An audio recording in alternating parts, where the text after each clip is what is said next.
জীবনে অগ্রসর হওয়ার জন্য আমাদের কাকে প্রয়োজন হয়?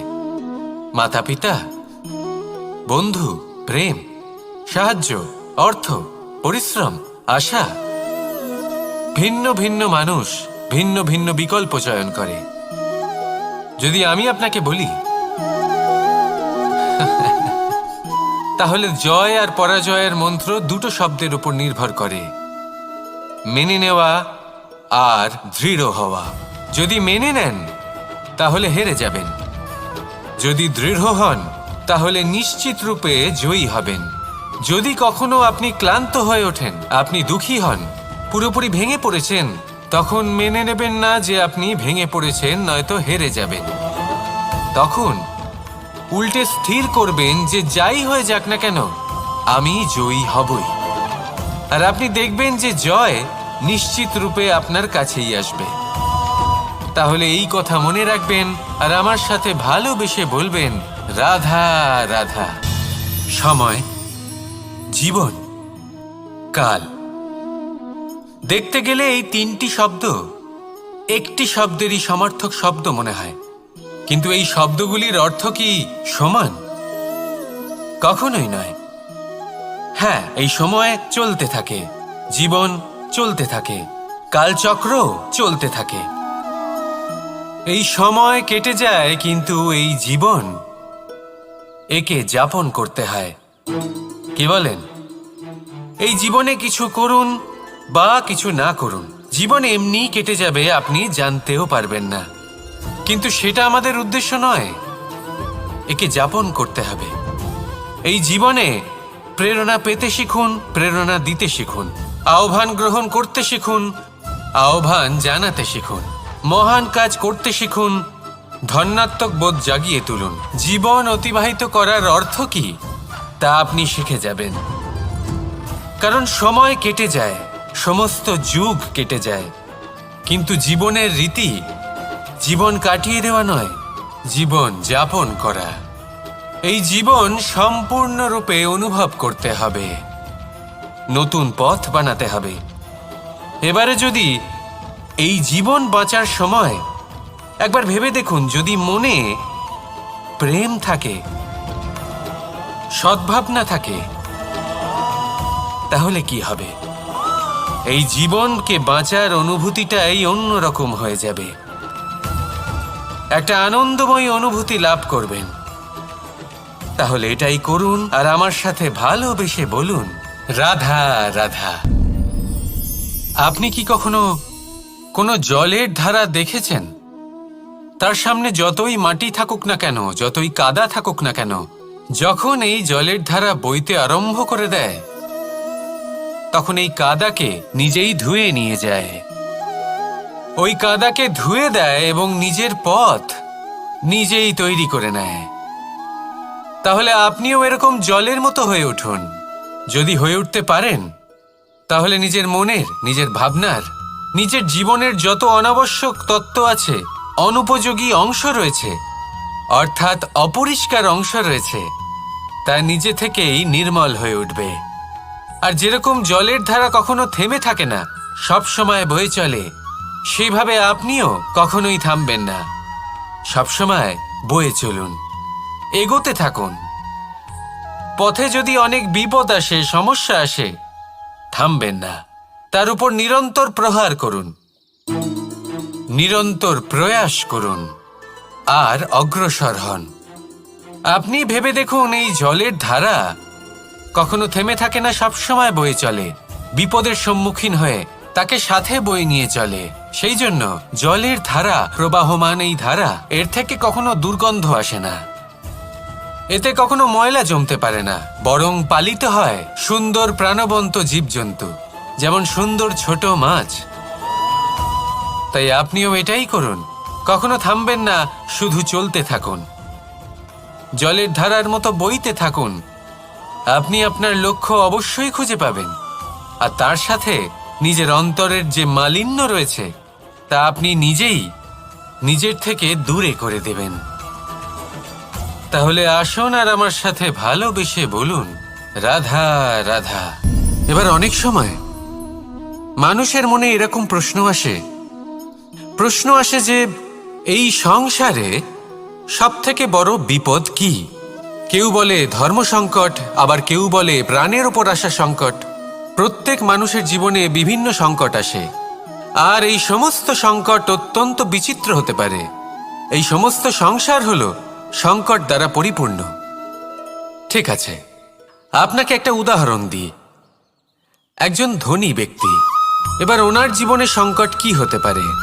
সংকট এটাই যে কেউ তার সম্পত্তি চুরি না করে নেয়, আমরা বুঝতে পারছি। এবার একজন চোর, তার জীবনে সংকট কি হতে পারে?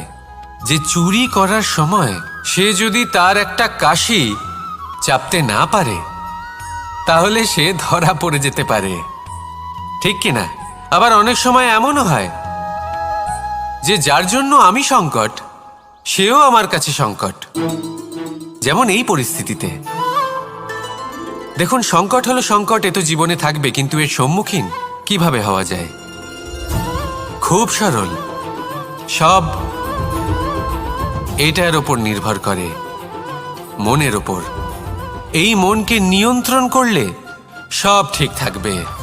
এবার যদি ধনী ব্যক্তি মনকে নিয়ন্ত্রণ করে ফেলেন, নিজের অর্থের ব্যবহার শুভ কাজের জন্য, সমাজের সেবার জন্য বিকাশ করতে করেন, ওই অর্থকে একত্রিত করে না রাখেন, তাহলে চুরির সমস্যা, এই সংকট সেখানেই কেটে যাবে।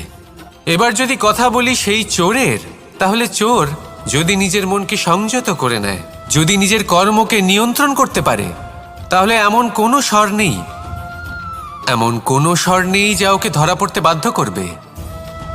সেই জন্য জীবনে সংকট যতই আসুক, যত বড়ই সংকট আসুক না কেন, কবচ হলো একটাই, আর এই কবচের নাম হলো আত্মনিয়ন্ত্রণ। নিজের মনকে নিয়ন্ত্রণে রাখতে শিখুন। এটা নিজের জীবনে প্রয়োগ করে তো দেখুন। যদি আপনি করতে পারেন, তবে আপনি দেখবেন যে সংকট তো জীবনে আসা যাওয়া করে, কিন্তু সেই সংকটগুলির সম্মুখীন আপনি এইভাবে করতে পারবেন। তাহলে সেটাই করুন, আর আমার সাথে ভালোবেসে বলুন, রাধা রাধা। এই দড়িটা দেখুন, ছোট ছোট রেশম দ্বারা তৈরি, এটা সরু সুতো দ্বারা তৈরি হয়েছে এটা, আর এ অত্যন্ত কোমলও বটে। আর আপনি চাইলে এটা সোজাও করে দিতে পারেন, আর চাইলে এটা বেঁকিয়েও দিতে পারেন, আর যদি চান তাহলে এটা গোল গোল করে বেঁধে কোথাও রেখেও দিতে পারেন। এবার এই কোমল দড়ি যদি কোনো নিষ্ঠুর কঠিন পাথরে বারংবার জড়িয়ে দেওয়া হয়, তাহলেও তাকেও কাটতে পারে, নিজের ছাপ ছেড়ে যেতে পারে, সেটার আকারও বদলে ফেলতে পারে। এবার এর কারণ কি? এর কারণ হলো অভ্যাস আর নিরন্তর প্রচেষ্টা। যদি আপনিও চেষ্টা করেন আর নিরন্তর কর্ম করে যান, তাহলে আপনার প্রারব্ধ পাথরের মতো কঠিনই হোক না কেন, তাতে ভাঙন ধরিয়েও আপনি নিজের লক্ষ্যে অবশ্যই পৌঁছতে পারবেন। একটা গুরুত্বপূর্ণ কথা মনে রাখবেন, সুকর্মের অভ্যাস আর নিরন্তর প্রয়াস, এই হলো সাফল্যের মন্ত্র। তাহলে জীবনে এই মন্ত্র আনুন, আর আমার সাথে ভালোবেসে বলুন, রাধা রাধা।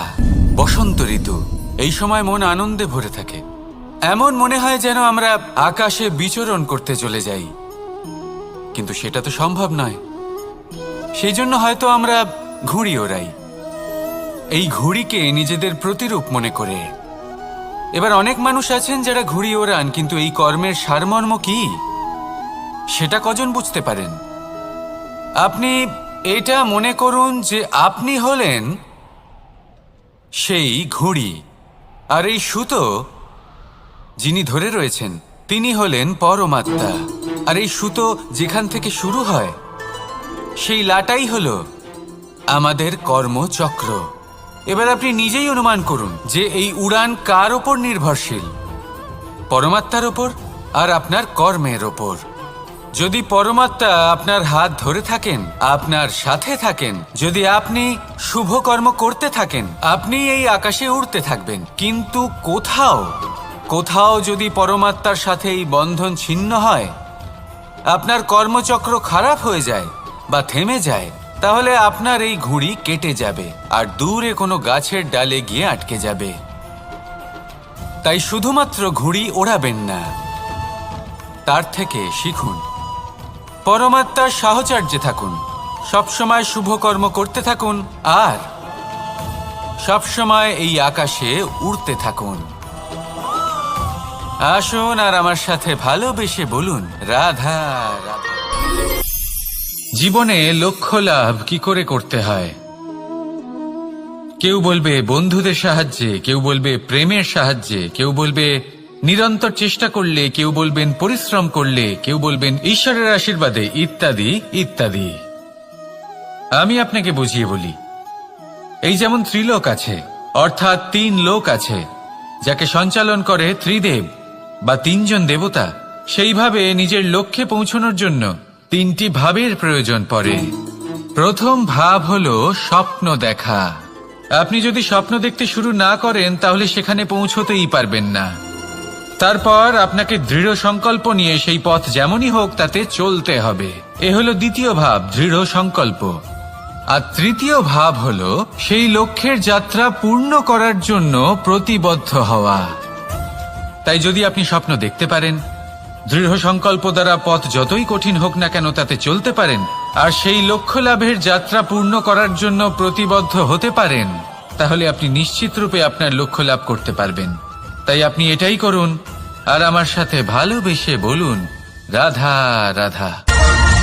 কথায় আছে যে জীবনে কিছু শুরু করার আগে স্বপ্ন দেখা অত্যন্ত গুরুত্বপূর্ণ, আর এটা 100% সত্যিও। কিন্তু কিছু মানুষ স্বপ্ন দেখা শুরু না হয় করে দেন, কিন্তু তারপর থামেনি না।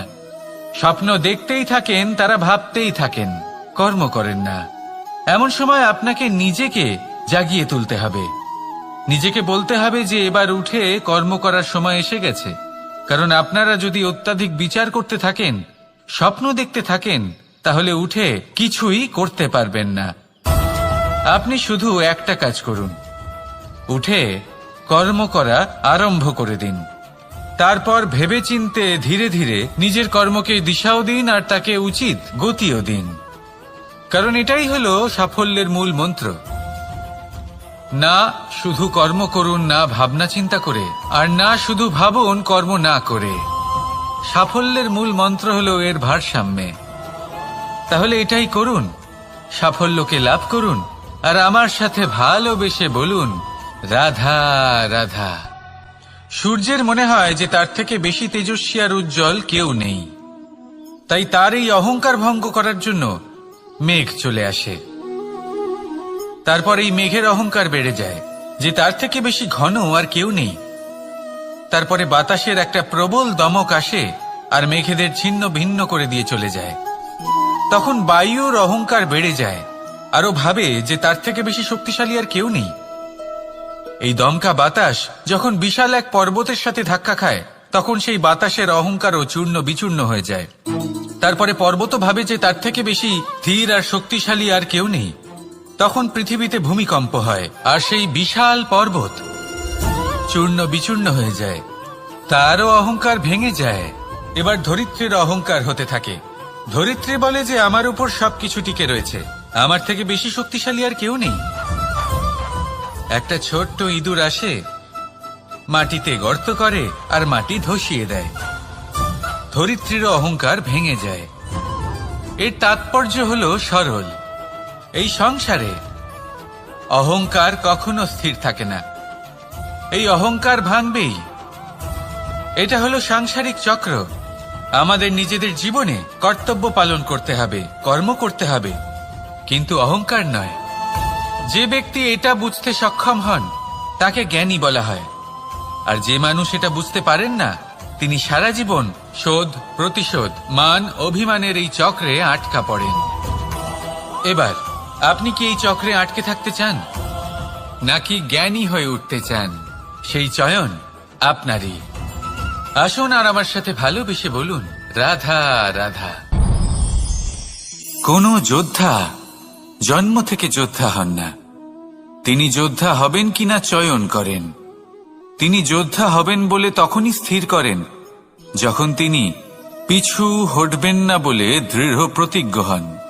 যদি ওনার সামনে অশুভ কিছু হয় তার বিরোধিতা করতে দৃঢ় প্রতিজ্ঞ হন, তবেই তিনি যোদ্ধা হতে পারেন। কেউই যোদ্ধা হয়ে এই পৃথিবীতে জন্মগ্রহণ করেন না। আপনি কি হতে চান?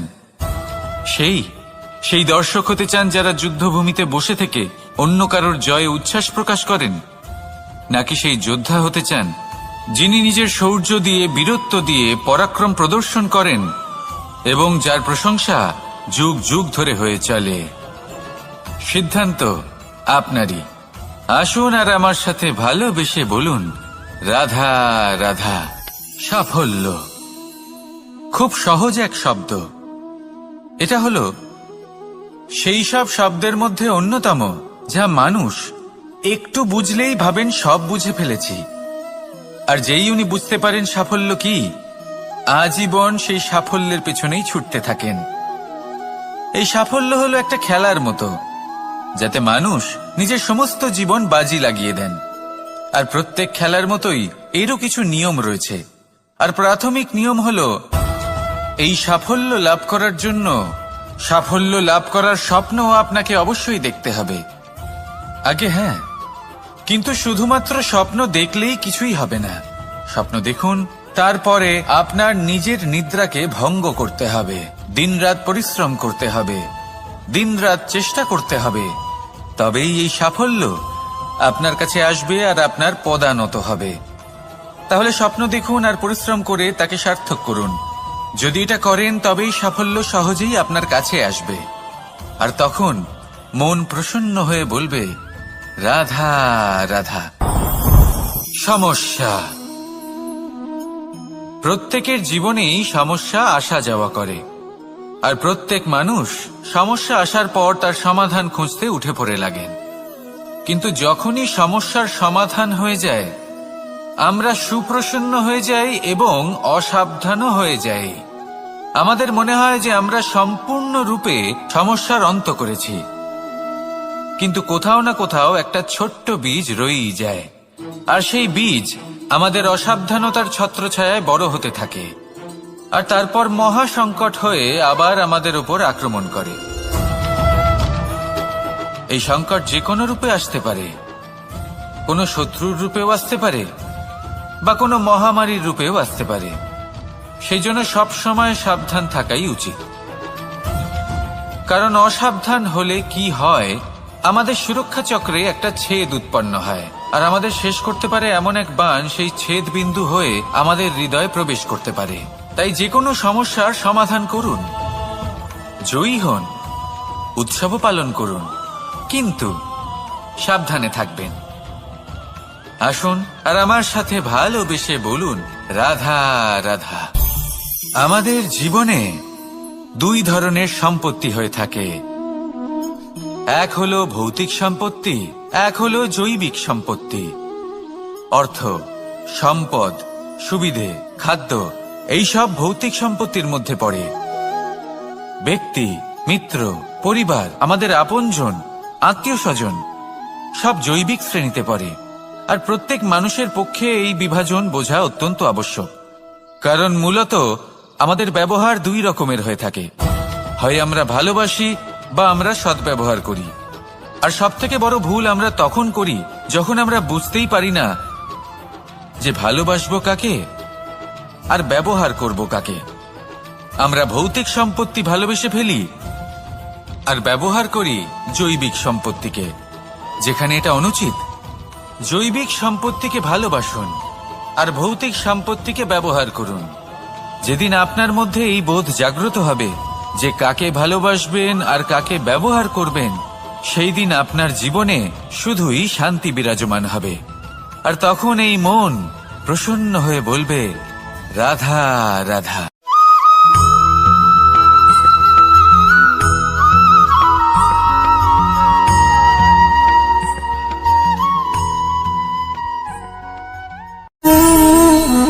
সঞ্চয়।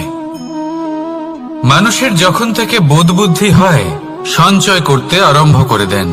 সঞ্চয় করতে থাকেন ভোজনের, সঞ্চয় অর্থের, সঞ্চয় শক্তির। নিজের জন্য করেন, নিজের পরিবারের জন্য করেন, নিজের স্ত্রীর জন্য করেন, সন্তানের জন্য করেন, সন্তানের সন্তানের জন্য সঞ্চয় করেন। সঞ্চয় করার জন্য ওনার কাছে অনেক কারণ রয়েছে, কারণ উনি এটা ভাবেন যে এই সঞ্চিত শক্তির জন্য কেউ ওনার কোনো ক্ষতি করতে পারবে না।